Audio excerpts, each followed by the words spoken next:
ये जो dirty Harry जिसको मैं कहता हूं, ये अपने इदारे को बदनाम कर रहा है।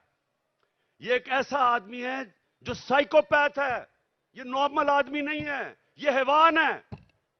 जिस तरह का इसने आजम स्वाति से किया कि उसको नंगा करके जब तशद्दुद कर रहे थे तो रिकॉर्ड कर रहा था और सुन रहा था। ये वो आदमी है, बच्चों को पकड़ के सोशल मीडिया के बच्चों को जो इसे किया है, जो शहबाज गिल से किया है, उल्टा लटका के उससे जो किया है, इन्होंने सोशल मीडिया के लोगों के ऊपर जो जुल्म किया, सहाफियों से किया, जो अरशद शरीफ से किया, अब लोगों को पकड़ पकड़ के वो जो जावेद बेचारा चौकीदार, उसको उठा के ले गए, उसको नंगा किया, उल्टा लटकाया। एक तो ये साइकोपैथ, नंगा करने का इसको बड़ा शौक है। ये नॉर्मल नहीं है, इसका ज़हनी तवाजुन ठीक नहीं है। नंगा करके फिर उसको एक चरपाई के साथ बांधा, कुत्ते की तरह उसको जंजीर बांध के चरपाई के साथ 3 दिन बांधा। कौन करता है अपने लोगों से ऐसे? इदारे को ये बदनाम कर रहा है और ये लोगों ने मेरी हिफाजत करनी है। खतरा ही इन लोगों से है। और इसलिए मैं चीफ जस्टिस को कह रहा हूं कि जब नवाज शरीफ जेल में था तो हमें हुक्म आया, मैं प्राइम मिनिस्टर था, कि अगर इसको जेल में कुछ हुआ तो आप जिम्मेदार हैं, हम जिम्मेदार हैं। तो मुझे तो खतरा ही उन लोगों से है।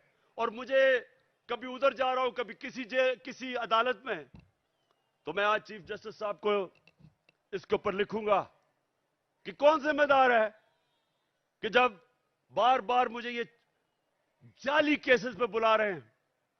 और जब भी मेरा केस हो, और मैं चाहता हूं कि सारी कौम के सामने आए कि इमरान खान के ऊपर कौन से केसेस है, ताकि पता तो चले कि ये डाकुओं के अरबों रुपए के केसेस, हर किस्म का जुर्म किया है, वो माफ हो रहे हैं। और 74 केसेस मेरे ऊपर बना चुके अब तक, और मेरे लोगों के ऊपर, हर के ऊपर, आजम स्वाति के ऊपर 30 केस, शहबाज गिल एक केस खत्म होता दूसरा केस। क्या जुर्म है इनका? क्या ये आजम स्वाति का जुर्म था कि उसने कहा कि एनआरओ 2 जनरल बाजवा ने दिया? इस पे किसी को कोई शक है? किसी को शक है?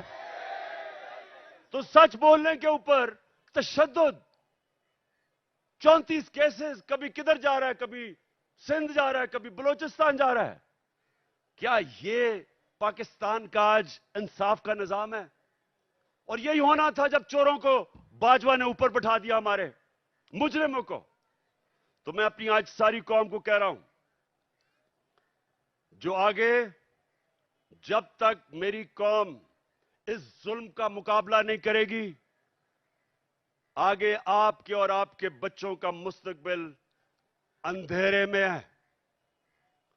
मैं जब शुरू में 11 महीने पहले कह रहा था, जब चोर ऊपर आए, मैंने पहले दिन से कहा कि मैं कभी इनको तस्लीम नहीं करूंगा। मैंने तब कहा था, मैं आज भी कह रहा हूं कि अगर मेरी कौम इनके खिलाफ ना खड़ी हुई, अगर हमने इनके सामने ना खड़े हुए, कोई मुस्तकबिल नहीं है इस मुल्क का। 8 लाख सबसे पढ़े लिखे लोग, प्रोफेशनल्स, पिछले चंद महीने में मुल्क छोड़ के चले गए हैं। कौम मुल्क से मायूस हो गए हैं, उम्मीद खत्म हो गई है। और क्यों ना हो, किसी मुल्क के ऊपर इन मुजरिमों को बिठा दो। मैं चैलेंज करता हूं, इन मुजरिमों को कल बरतानिया के ऊपर बिठा दो, उसका दिवालिया निकाल देंगे।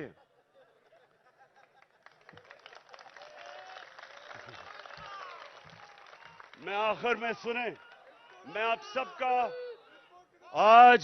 सबको खराज तहसीन पेश करता हूं। मैं आपके जज्बे और जुनून को सलाम करता हूं।